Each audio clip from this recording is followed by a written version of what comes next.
I never know until the last minute what I'm going to talk about, because I'm one of the monks who just doesn't do any planning. Because you find that too much of the time when you have plans what you're going to do in the future, even what you're going to talk about in the next hour, sometimes it means, number one, you don't pick up on the energy of the people in front of you, and number two, it means you can't innovate, you can't sort of find new ways of doing things. One of the great things about life is when you have plans, you always go the same old ways you've always gone before.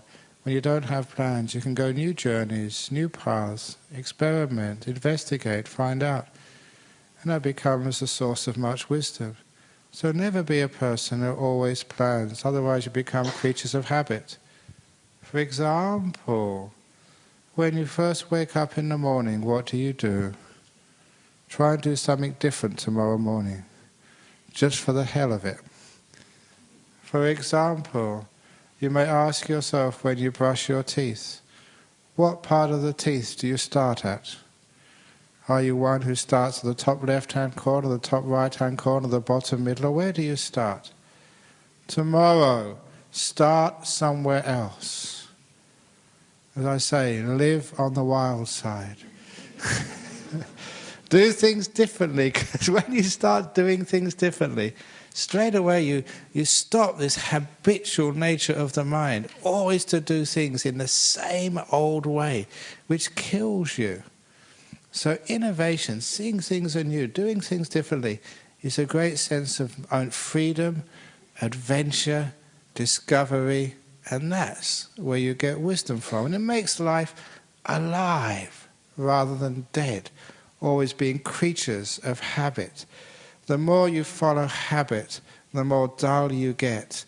Not only dull, you get depressed. Life doesn't have any meaning anymore. So it's great to sometimes do things differently. And when you do things differently, you see things differently, you are literally living outside of the box. That's what monks and nuns do. We live totally outside of the box. We have great fun being out of the box people. By which I mean that sometimes you have to go to places like the Social Security, and they always ask for your ID. You have to prove you exist. So they ask for your bank account details.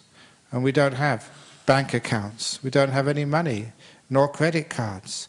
So they ask for your marriage license, your mortgage agreement. We don't have those either. How about a driving license? No, we haven't got that. Your tax file number. We don't earn any money. We haven't got tax file numbers. We don't exist. All the things which define you, we don't have. We literally are out of the box people. And because you live out of the box, you live in different ways. You can actually see things from different angles, different perspectives. And that's where you get great wisdom from. Seeing things from a different perspective. And that's what we've been teaching. I'm teaching a retreat, a 9-day meditation retreat down at Jhana Grove. So I'm just moonlighting by coming here this evening and teaching you. But I always like to do the Friday night talk. But it's also, when you see things differently, you can get some great understandings of some of the problems which people have. And one of the problems which has come up in the meditators, when I do interviews with them, find out how the meditation is going, this is a terrible Western disease of lack of self-worth. It's amazing just how many times people really should be developing wonderful meditation. It's just so easy. You rest, you become peaceful, things start to happen, and then you stop. You're afraid. I don't deserve this. This first happened with an Australian Buddhist nun many years ago, who was spending a retreat with me at our monastery down at Serpentine. And of course her meditation was going really, really well. And she got very, very close to these amazing meditations called jhanas, but she couldn't go any further. And I was interviewing her. Why? What's the problem? There seemed to be no reason. And then she spilled the beans. She told me that she didn't think she deserved so much happiness. And from that time on, I recognized there's such a great lack of self-esteem amongst Western people, especially. and those people who have had a Western education, like all the Sri Lankans in front of me, that you can't achieve much in life what you really should be achieving. Your peace, your happiness, your freedom, happy relationships, success in your life, good health. You can't achieve all that. Why? Because I don't deserve it. And it all comes from when you were very small, when you were at school and you never came top of the class. Even if you did come top of the class like I did, then I was sent to a bigger school where it was even harder to become top of the class. And unless, as a guy, you're smart, in England you can play soccer really well, and you've got lots of good friends, and you've got lots of girlfriends, other than that, you're a failure. And girls, unless you're incredibly beautiful like some supermodel, but also brilliant in all your subjects, and good at sport, and popular with your friends, and good with your family, in other words, your mum and dad like you, other than that, you're another failure. The bar is set so high in our Western world that hardly anyone can actually reach that bar. And we always grow up thinking we are inadequate. There's something wrong with me. And for most of your life, because that's where we start from, we have to struggle so hard to try and get some acceptance, some love from other people, and even harder from ourselves. So those of you who have kids especially, for you, please don't do the same to your children. Think of your poor kids. You want them to do really well at school. You want them to go to university, and you give them such a hard time. Not all the kids can come top of the class. Not all the kids can become doctors and engineers and lawyers. And anyway, as I often say in Buddhist groups, if you are a parent whose children come top of the class or in the top 5%, or if they come in the bottom 5%, you are not a good Buddhist parent. Because in Buddhism, we believe in the middle way. So if your child is in the middle somewhere, well done, that's a good Buddhist parent. So yes, some kids, they will excel naturally, but the rest of them, they have so much pressure put on them at home. Come on, you're not doing good enough. Come on, you only come second last year. I want you to become first. Now that's what they get at home. Now what do they get at school from their teachers? Come on, you've got to try harder. What do they get from their friends? The competition which boys and girls have in the schoolyard.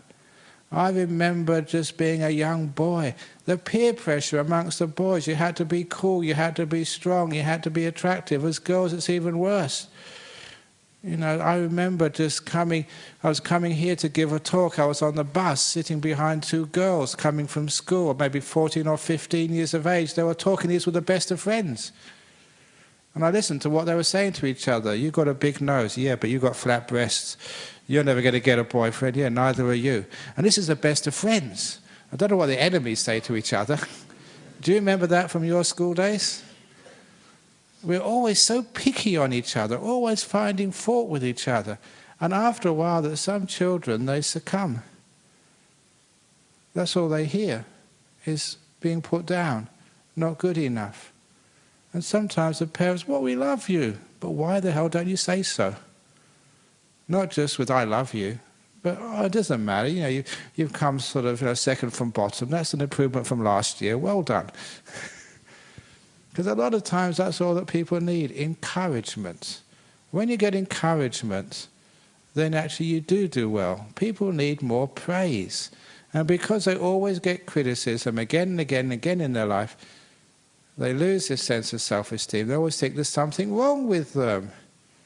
If ever you in your life look to yourself in the mirror, something's wrong with me, I'm not sure what, I wish somebody would tell me, but there's something wrong with me. No.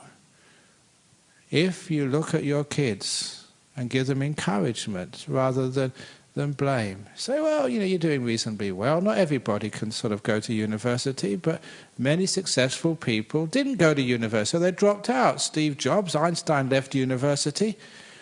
You can be pushing your kid to go to university, and that can be destroying their potential to be another Steve Jobs or an Albert Einstein. So if your kid doesn't want to go to university, great, wonderful, brilliant. In other words, whatever your kid does, please build them up. Please love them. Please say to them, well, it's okay, if you don't do well at school, if you don't pass your end of the year exams coming up now, if you don't go to university, that's fine. There's always things you can do.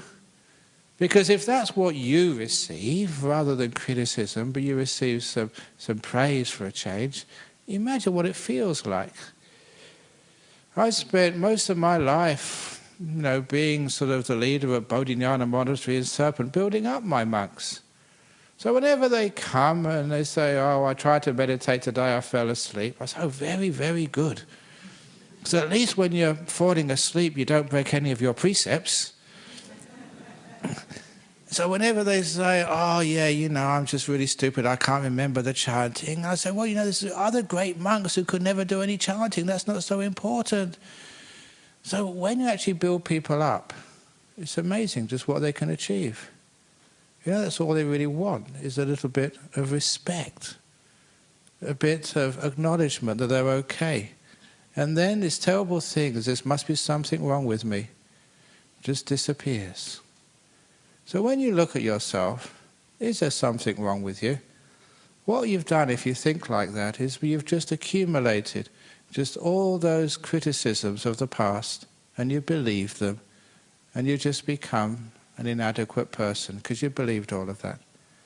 So over in the retreat, I was teaching them the way to overcome that negativity, the way to let go of the pain of your past.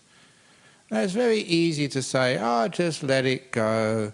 It's the past, it can't be changed, leave it alone. But it's not that easy to do just through an act of will. You have to actually do something. Every psychologist, and there's many psychologists come here, they know if you are going to let go of something, you have to do something, to visualize it, to act it out as drama or painting or something in order to help with the letting go of the pain of the past so you can feel free and you can do whatever you want in life. So I developed the method which is based on some psychology, and I taught this at a psychology conference over in Sydney in August, and I've also been teaching this at Jhana Grove, and many people have found great success in this over the last week. If you have got some bad memories of the past, what people have said to you, what they've done to you, then the first thing you have to do is acknowledge it, bring it up. And one of the best ways of doing that is to write it down. Write it down on a piece of paper, clearly, as much as you can, as accurately as you can, because when you're writing it down, you're bringing it up to the surface, you're acknowledging it, and it's there before you, you're seeing it, you're not in denial anymore. And the best piece of paper to use for writing down all those painful, terrible experiences of your past is what we call toilet paper. Because it's on toilet paper that all the shitty stuff of life belongs. So you write down all these terrible things which your husband has done, your father, your parents have done, your wife, your kids have done, your boss of work has done, all these terrible things which have happened to you. You write them down on the piece of toilet paper. And then you read them. You acknowledged it. And then the final act of letting go. Yes, you've guessed it. You take the piece of toilet paper to the toilet where it belongs. And you put it in the bowl and you flush it. Bye-bye, past. Because that's where the shitty stuff belongs, on the toilet paper and down into the sewers, wherever it goes. And people have done that down at a retreat centre, and that's why many of the toilets are now blocked. So much stuff. But it actually works. So you try that. Because that's the only way to let these things go, so somehow you can be free. You don't have to believe in all that pain of the past. And in the meantime, don't collect more shitty stuff. But, we develop this positive mind state. Now, develop that positive mind state so you can actually receive praise. And this was a story I told before the Rains Retreat, but it was a powerful story. Some years ago, when was it, 2000, when did I get that John Curtin medal? 2006 or something? Yeah, about 5 years ago. I was awarded a medal from Curtin University. It was the John Curtin Medal. They only award one a year, and that was for people in the community for their community service or their vision and leadership. And when I received that, I thought, my goodness, community service, that's what you do when you're released from prison. So that can't be it. And vision, it can't be for vision. I have to wear glasses. I've got bad vision. So it must be for leadership. So, when you receive a medal like this, you have to go to the awards. So I had all these important people, and I was given this wonderful medal. And of course, you have to give a speech. So my speech at this awards ceremony went like this. It's a wonderful honor to be given this medal. But, there's so many other people in the community who do much more work and much more important work than I will ever do. And so I really don't know why you're giving it to me and not to all those other heroes in the community. And anyway, I could not have achieved what I've achieved without the help of everybody else, all the monks, the committee, the Buddhist Society, all my friends, all of you. We can't do this alone. But nevertheless, I thank you very much, and it's a great honor. And then I received the medal. Now, because I received a medal, I thought that next year I should go to someone else's medal ceremony. Now, people came to mine, so I should go to theirs. So next year I went along there, and this person who was given the medal the next year, he was actually the Professor Joffe from Charlie Gardner's hospital. Any of you who've been to Charlie Gardner's for cancer treatment will know that there is the Brown's Alternative Therapy Centre, which he started. Because he noticed, he was the head of hematology, and he noticed that all the people who went for treatment in that hospital had state-of-the-art radiation therapy, chemotherapy or surgery. But as soon as they had their treatment, they left the hospital with no real care. Like a production line. So he really wanted to introduce some follow-up care when people had been to some sort of surgery. So he had this alternative therapy centre. He used his power as head of department to actually clear out a few rooms in that hospital. And he invited people in to do Reiki, homeopathy, reflexology, whatever was weird was allowed in that alternative therapy centre. And, he said that, well, maybe it works, maybe it doesn't work. But what was doing, when somebody was giving you some Reiki or giving you a foot massage, they were caring for you, one-on-one. Someone was spending a half an hour, 20 minutes just with you, massaging your toes. That was the most important part of the therapy. Just, one-on-one care. And all of his friends, because, if you're head of hematology, if you're a top professor at a hospital, you're a scientist. And all his friends were saying, you've gone loopy. You've abandoned, the rigor of your intellectual science by all this weird stuff. And he took all of that. But he pressed forward. And it had huge results. And that's why that he was given that medal. For actually having a vision, going against the stream and pushing it forward and creating this wonderful help for all these people who have to have radiation, chemotherapy or surgery or whatever. What a beautiful thing that was. And I was so inspired when I heard his story. And he got up and gave a speech saying, I don't know why you've given that to me, because there's so many other people in the community who do much more work than I have done. And anyway, I couldn't have achieved this without the help of all my friends and colleagues. And I thought, that was my speech. And if you hear speeches of people who receive prizes or awards, they all give that same speech. And so when I heard him give that speech, I say, you are wrong, Professor Joffe. You deserve that. There's some very smart people in that university has researched you. and seen what you've done and realised you've done a marvellous job. And I agree with him. You've done a great job. You really deserve that medal. And so I looked back on my medal and I thought, my God, maybe I deserved it too.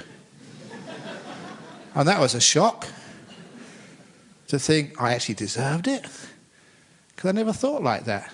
Because I was trained not to think like that. And so from that moment on, I changed the way I deal with praise. If anybody comes up and says, what a marvellous talk that was this evening, I agree with them. I say, yes, you're very discerning and wise. That was a great talk. If anyone says, Ajahn Brahm, you work so hard, you're just a great monk, I said, yeah, thank you, I agree. In other words, from that moment on, I trained myself to receive praise without any embarrassment. And you know what? What that did to me, it actually made me work harder. It didn't make me big-headed.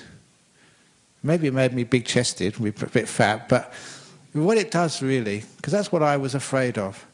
I was told, brainwashed as a kid, to say if you receive praise, you'll get big-headed. You don't get big-headed, you get big-hearted. And also, you don't only get big-hearted, if you receive the praise, all this terrible lack of self-esteem, thinking you're not good enough, thinking that you can't be happy because you don't deserve it, feeling guilty every time you have a good time, that disappears. When you have received the praise, your heart grows, self-esteem is established, and you are now free to be happy. There's a few people on the retreat recently in the interviews. I said, look, if you don't understand this, I, on headed notepaper, will give you a declaration and I will sign it. I hereby grant you permission to be happy. Signed, Ajahn Brahm. You know that sometimes that works? Because sometimes people, you get close to happiness, but you break it up. You know that's happened with a lot of people in, say, relationships. You find a nice partner in life. Have you ever been one of those people, you find a nice partner, but it all goes wrong? And you wonder why? Why does that always happen? And the reason is you get so far, you're close to happiness, and something comes up and says, no, not for me, I don't deserve such happiness. You destroy it. And it's because you've had so much criticism and you haven't received praise, we feel guilty. Someone asked me just on the retreat, said, surely in sometimes guilt is good, because if you feel guilty for something, you won't do it again. But it's not the case. If you feel guilty for something you've done in the past, you'll find you do it again. How many times do people in prison, once they get released, they've been told they're guilty. They're there for days, weeks, months, years, and everything is telling them they're guilty. And they go out and they reoffend again. Feeling you're guilty doesn't stop you reoffending. In fact, it makes them more likely to reoffend. You know why? I'm guilty. I'm not worth anything. I'm hopeless anyway. What the hell? And then you don't have any of this self-confidence which makes things like keeping precepts, being good and virtuous, possible. So when you feel guilty about something, superficially you will think that, okay, that's really good. Maybe that's going to stop me reoffending. It doesn't work that way. Instead of feeling guilty, we have to feel good about ourselves. Let it go. You made a mistake. Write it on the toilet paper and put it in the toilet and flush it away. Let it go. But the good stuff in life, the praise, the good things you've done in your life, please keep them. And then you feel, yes, you have got self-esteem. I'll give you another simile. Now, I've been the abbot of the monastery in Serpentine. How long now for Dennis? About 15 years now. Ever since I've been, about 18 years now, I think. About 10 years, Ajahn Jaka was the abbot first, and then I took over. 18 years now. That's really hard work, running a monastery. And that's only half of a quarter of the thing which I have to do. And what was happening to me as the abbot of a monastery, I was in charge, I was responsible. And because of that, what was going on? I would come here on a Friday afternoon, just like I came this afternoon. And I come and talk with the president, the dentist, get some sort of things out of the way, administration problems or whatever, have a cup of tea and come out here and talk with you and then give a meditation or talk and stay here afterwards. And Saturday, the same thing, and Sunday as well. Sunday afternoon, I go back to the monastery at Serpentine, make sure the monks were all okay, take the calls, which had problems which had happened on the weekend. And then Monday morning, we'd actually teaching the monks and looking after the monastery, doing administration, building work, the whole work. It was 7 days a week. I know I never needed to do that, but I thought I should. I know that people would come and visit Bodhinyana monasteries, you do now. And you'd all say, oh, what a beautiful monastery this is. How lucky you are to live there. And I would think, I wouldn't tell you this, I would think, are you blind? There's so much work to do here. All the gutters need to be cleaned. I've got to write all these letters. People are emailing me, asking me questions about their meditation. And I've got all this other work to do. I'm supposed to be writing another book, Open the Door of Your Heart, #2, and I can't get time to do it. And people are asking me emails about coming from the youth group in Buddhist Fellowship. They want to sort of get my advice on something, and then somebody else asks me about something else. And oh, it's so much work. And what do you mean, a nice, peaceful place? This monastery is hell. That was some years ago. And then I realized, why is it that whenever I was staying in that monastery, I only saw all the problems which needed to be fixed, all the things which were wrong which needed to be mended, all the duties which I hadn't yet done? Why did I see that? So I made this resolution that every Monday morning that I would walk around Bodhinyana Monastery where I was a boss monk, as a visitor, not as an owner. When I imagined I was a visitor, I saw it like you saw it. This beautiful monastery, just so peaceful and calm. I enjoyed it. And I realized from that, there's a huge difference when you're a visitor from when you're an owner. And that to me was the trick of learning how to relax and let go. When you're an owner of something, you have responsibility. You see all the things which need to be fixed up because you have that responsibility. You're the manager. But when you're the visitor, you're free. It's somebody else's problem. So I decided every now and again when I was tired, in order to relax and let go, I had to be a visitor, not an owner.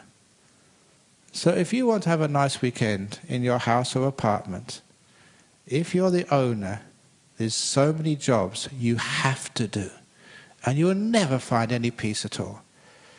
So maybe just one afternoon, maybe you have to get your wife's permission first of all, or your husband's permission. Just look at your house and think, no, today or this morning I'll be a visitor. And I would enjoy my apartment, my house as a visitor, not as an owner. So it doesn't matter if things need to be washed or vacuumed or whatever. If you go and visit somebody's house, do you vacuum the floor for them? No, it's not your business. So you can actually relax for a while. Because you're not an owner anymore. You're a visitor. And I took that much further. Not only could I relax in my monastery, whenever I wanted to, I was a visitor, not an owner anymore. So I could be relaxed. I could see it as a visitor sees it, appreciate it as a visitor sees it, enjoy it as a visitor sees it, not as an owner. And then I started to extend that, to sort of even my body. How many times are you worried about your body, exercising it, sort of washing it, sort of eating the right food and stuff like that? Oh, it's endless, isn't it? All you have to do to look after this body. So sometimes I thought, right, today I'm going to be lazy. It's not my body, I'm a visitor. And that's actually what the Buddha actually said. You only visit this body for 60, 80, 90 years, and then bye-bye body, you go and get another one. So it's only temporary anyway. So maybe once a week, You just are a visitor to this body. You don't own it. And then, you can enjoy it, have fun with it. You're not so worried about keeping it healthy or keeping it fit. So if you're a visitor, you can eat whatever you want. Which brings me to the little advert today. You may have seen on the posters outside that in 9 days' time, we're going to be having the food fair. Now, the food fair is actually to raise money for things, because we don't charge you when you come in here. We actually said that. The idea was to have no entrance fee, so you can come in here for free, but have a box in there you have to pay to go out. Now, that would be really, really good, because if you go out early, you have to pay more, and you stay longer, the price goes down. That keeps people listening to the talks. But no, we're not into that sort of stuff. So you come in and out for free. But to raise money to keep this place, we have these food fairs every now and again. And especially this time, it's actually for the nuns' monastery. If you've ever been to Dharmasala Nuns' Monastery, look, we have monks and nuns as well. Not just monks, but nuns. We try and have equity. It's the 21st century. Men and women.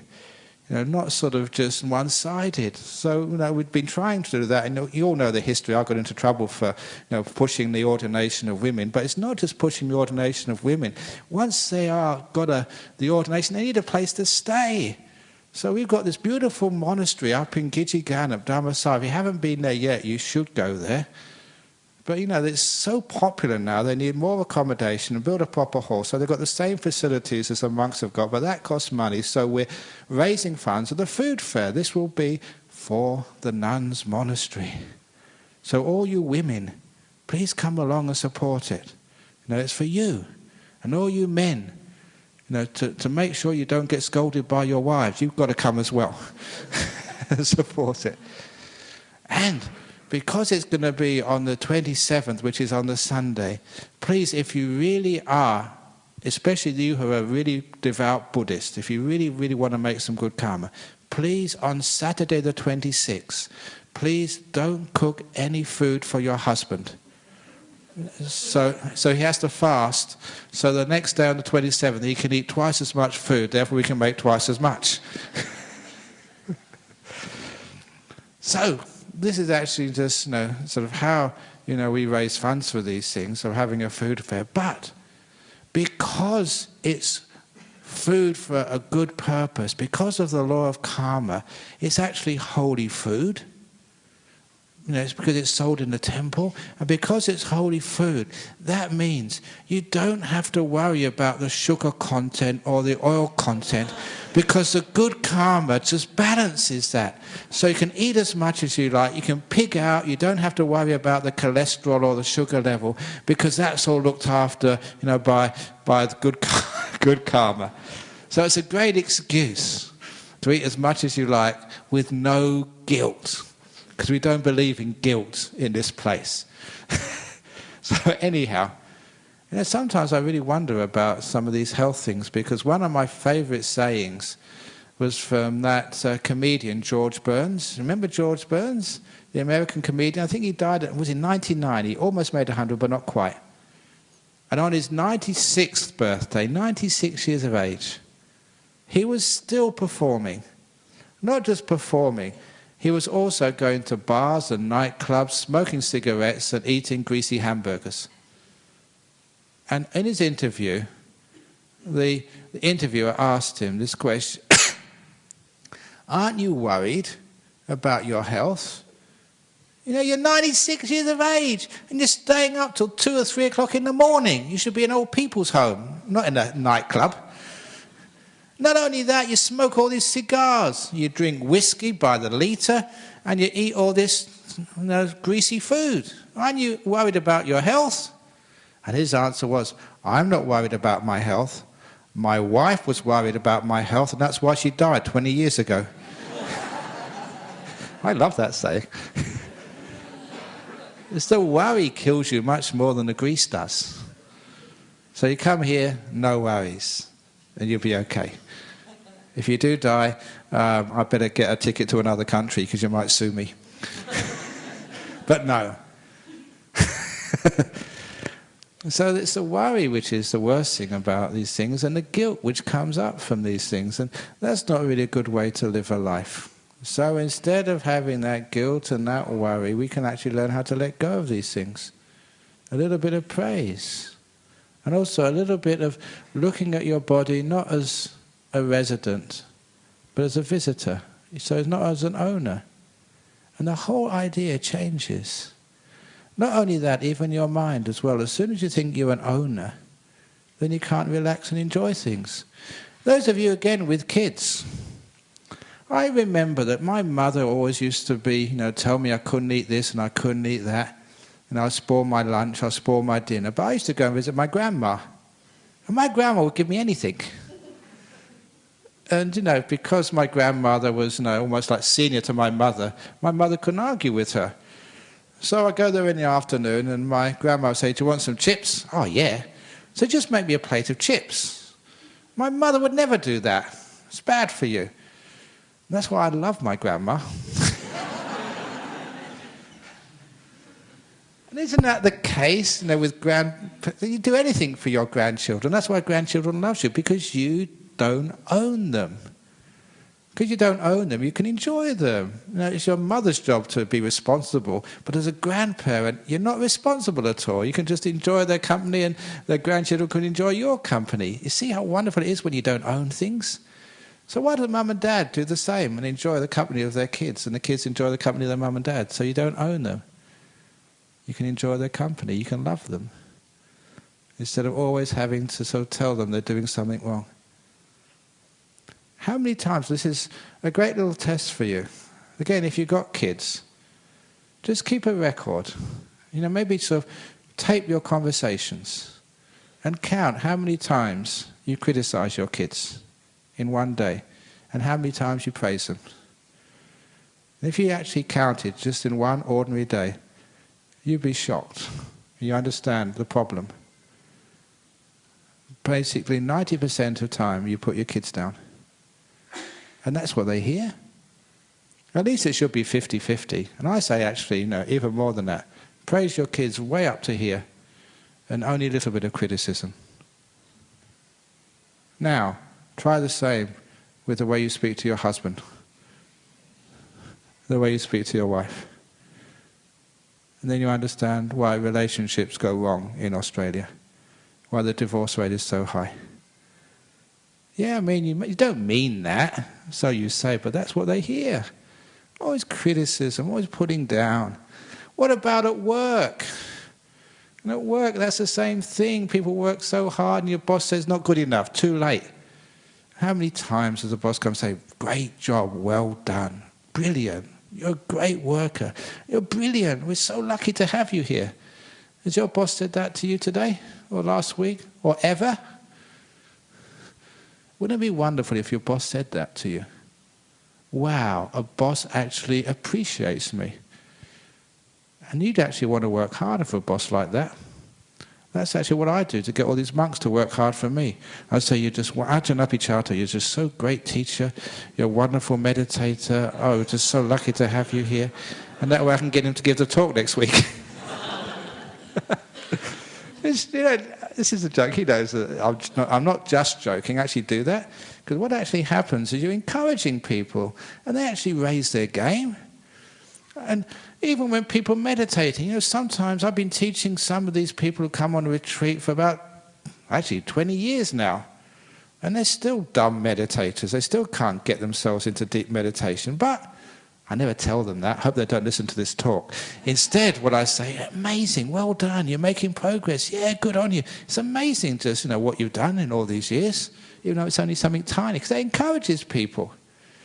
And with that encouragement, actually they do get better. They do raise their game. And that way, you get much more out of them. You get much more out of your wife. Darling, you're so beautiful. I just... even though you're 70, I was so lucky to meet you. It's amazing that I've had you as my partner for life. And we praise them. It's amazing. Just try it out. It gets you everywhere. Flattery gets you everywhere. Whoever said flattery gets you nowhere doesn't know psychology. It gets you everywhere. A bit of praise. You know, this is an old story. When we first moved to monastery at Bodhinyana in Serpentine, that was 28 years ago, I can remember that much.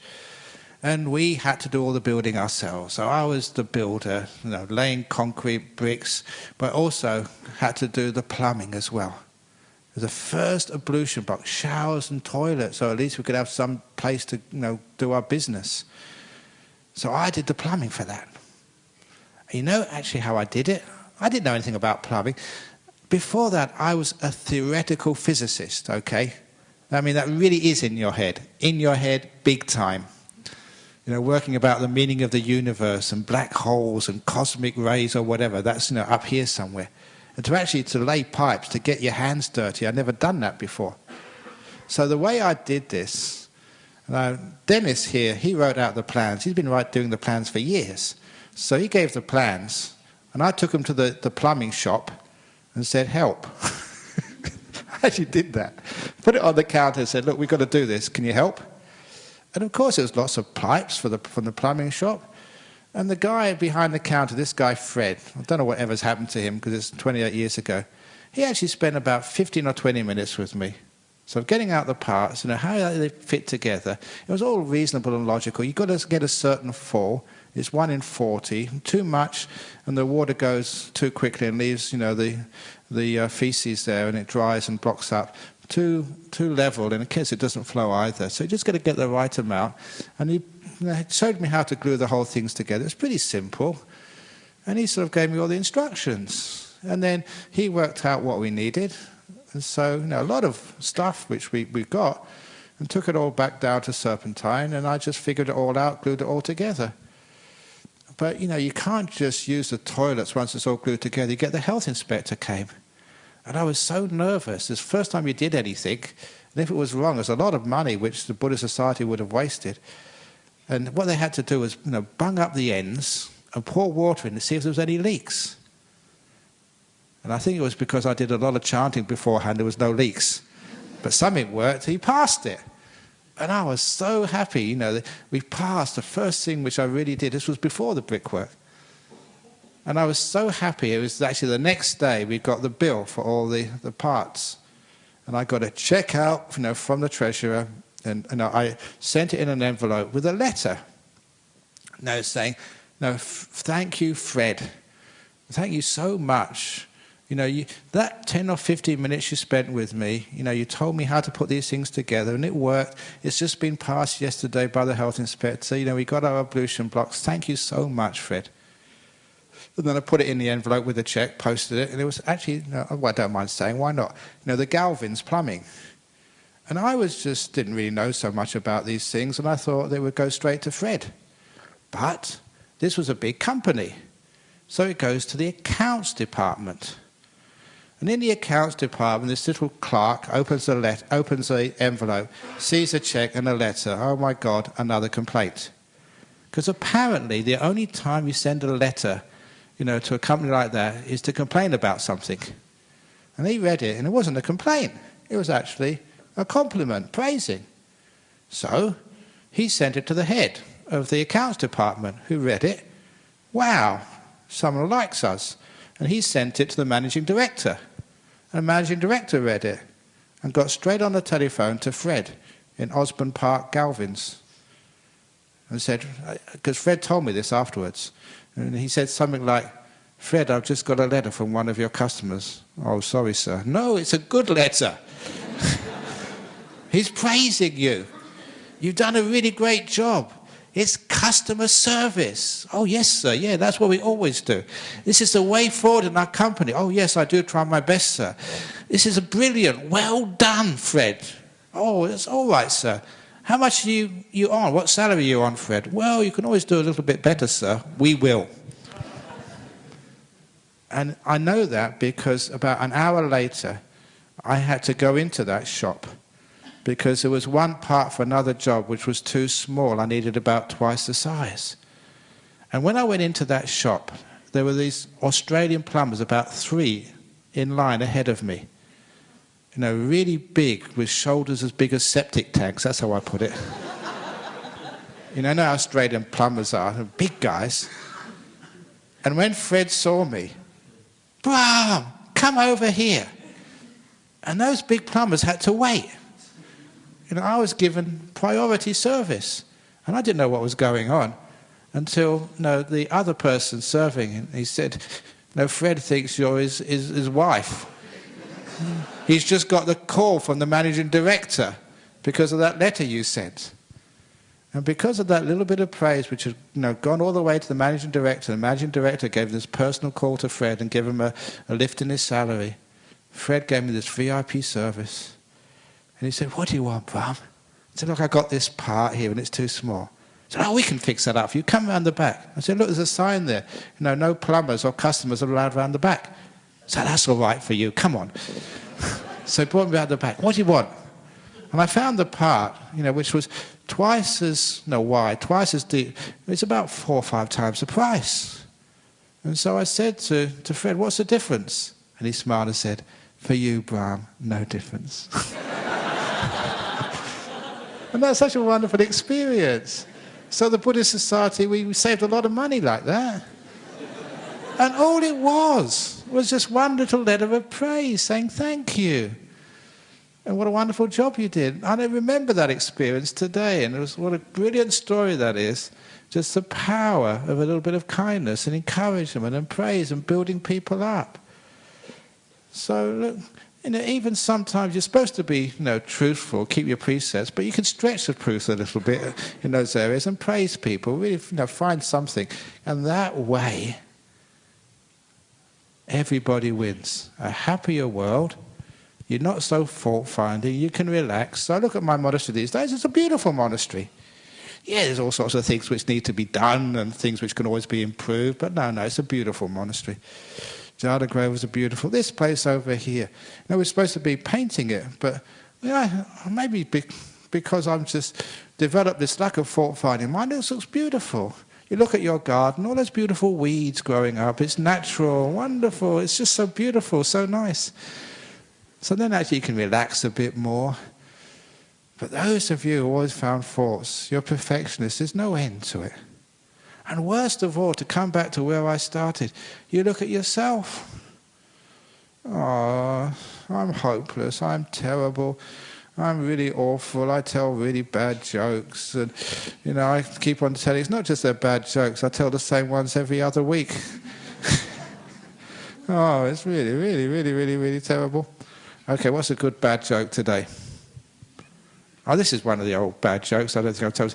But I only tell religious jokes, okay? Because this is like a church, a temple. So this is a religious joke. This is a Pope joke. Pope jokes. Why are you?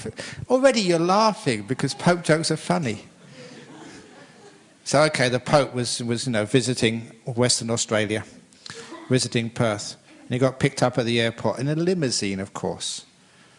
And being picked up in a limousine, he was sitting in the back, and the driver, in a nice suit, was driving him along.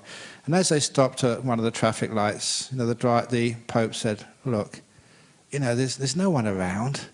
Will you let me drive? Because I'm a Pope, I don't get the chance to drive. But I'm visiting Western Australia, no one will know." And I said, "I can't let you drive."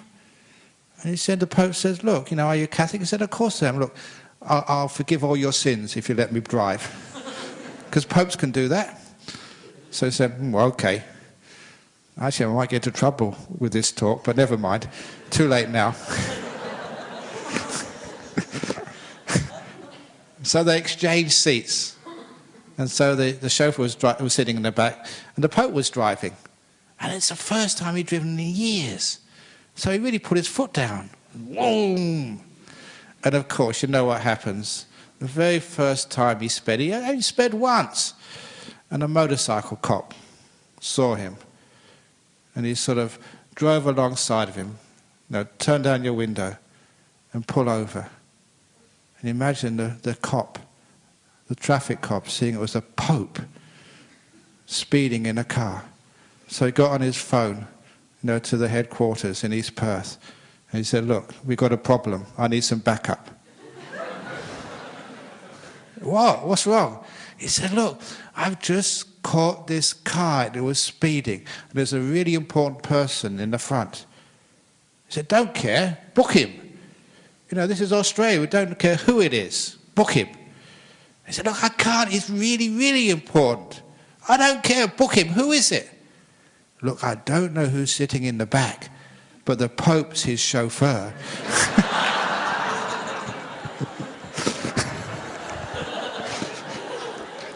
So that's a bad joke. It's a terrible joke. It's an old joke. But I can't help myself. So every evening after I tell a bad joke like this, I forgive myself and never mind Ajahn Brahm. It's just who I am. So that way, so you can have a good time and enjoy yourself. So the moral of this whole thing is, why not allow yourself to be happy? You deserve to be happy. So all this thing about looking at your faults and thinking, I'm guilty, I don't deserve to be happy, stand in the corner, you bad boy, you bad girl. Please have a look at that. That's created so much harm in your life already. People already told you so many times, you're a bad person, you're not good enough, you're not pretty enough, you're not clever enough, you're not smart enough, you're not earning enough money, you're not doing this or whatever. Now is the time for you to say, no. You look at yourself, I'm okay. I'm not the best, never will be, but the Buddha said middle way. So I'm in the middle there somewhere, not too bad, not too good, average, and that in Buddhism is the best. So that way you can be at peace with yourself. And being at peace with yourself opens the door to happiness. Being at peace with yourself, yeah, you're not the best, but remember all the beautiful things you've done, all the successful things you've done in life, all the amazing things you've achieved. You have done all of that, you know, each one of you. Great things you've achieved. Are you accepting that praise? Or you're thinking, that's a crazy monk? I haven't achieved anything. You know, I'm not the best. Other people may be, but not me. And I could have done what I'd done without the help of other people. Please never give that speech. If someone says, thank you, wonderful thing you've done. You've been so kind to come and help, you know, with the food fair. You're doing so wonderful, you know, to fast on Saturdays so you can eat twice as much on the 27th of November. You're wonderful people, great people. Such a sacrifice. You're so marvelous. Accept it. That's if you have to do it, first of all, before you accept it. But accept the praise, because that gives you a really good heart, a big heart, and it means that all this criticism which you get in the world disappears. In the office, you learn how to praise other people. When you send a bill in, you put a letter of praise, thank you. Wasn't one of the monks, what did he have? He had some sort of sickness some years ago. He was in the hospital for about a week. You know what he did? After he was in the hospital for a week, he wrote a letter to, I think it was McGuinty, he was the health minister at the time, saying, I had such a wonderful time in the hospital. They looked after him. The nurses, the doctors were so good. He wrote a letter. And there was a health minister in Western Australia, and McGuinty wrote him a letter back, a personal one. Thank you so much for appreciating all the work we do. It's very rare I get a letter like this. And he got the personal letter back. So why don't you try that? You know, if you've been sort of in the hospital, they looked after you, write a letter to the health minister. They probably know by now it must come from a disciple of Ajahn Brahm, because that's the only one who does things like that. But anyhow, it's a great thing to do. Imagine being the health minister. Imagine being Julia Gillard. Imagine being all these other people. They always get this criticism and put down all the time. And, you know, just write a letter to Julia Gillard. Thank you. At least you're not Saddam Hussein. We're so lucky not to have Muhammad Gaddafi or whatever. But no, at least you show some appreciation. And that makes the life a much better place. You get more out of people. And of course, coming back to the very beginning, to praise yourself. You're not that bad. Can you accept that? Sometimes you have to do that day after day after day. I deserve to be happy. I'm okay. Praise yourself. Look in the mirror. Because you're looking at the person you're going to be with for the rest of your life. And make friends.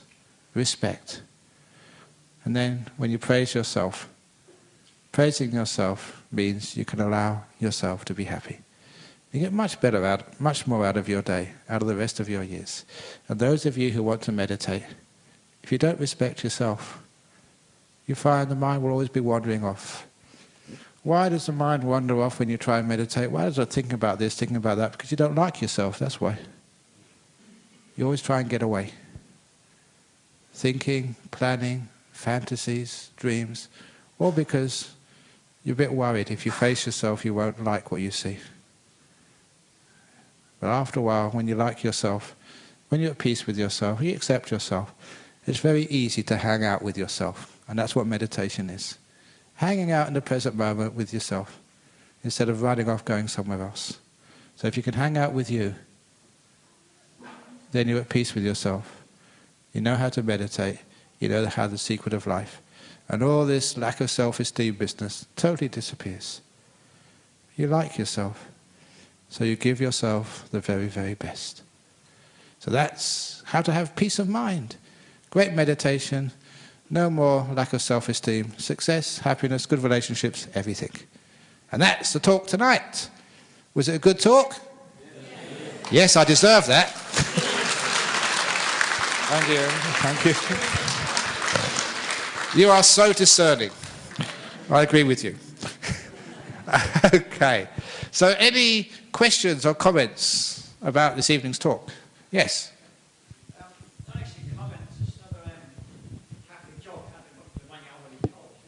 Yeah, another joke. Errol, I've got to repeat this for the thing. Errol Flynn, a bit of a hellraiser. Carry on. Decides to reform. Okay, so him and his friends go to a confession box to tell their sins. Yeah.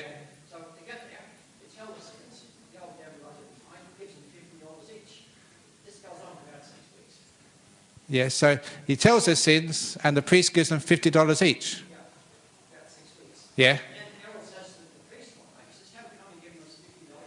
And the Errol Flynn says to the priest, "Why do you give us $50 each when we tell you our sins?" He says it to the priest.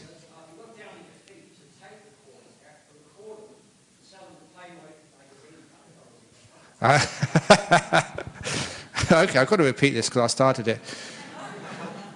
And the priest says, "Well, we put a tape recorder at the bottom, so I give you $50, but I sell the tapes to Playboy magazine for $100 each."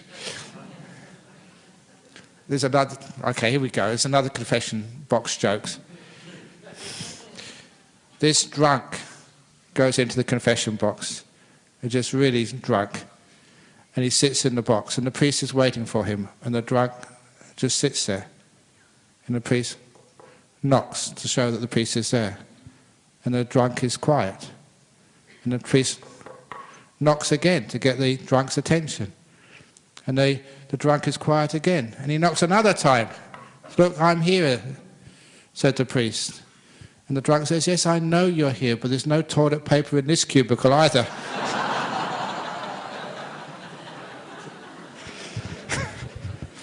Okay, that's enough for this evening. Okay, not my fault, just my conditioning.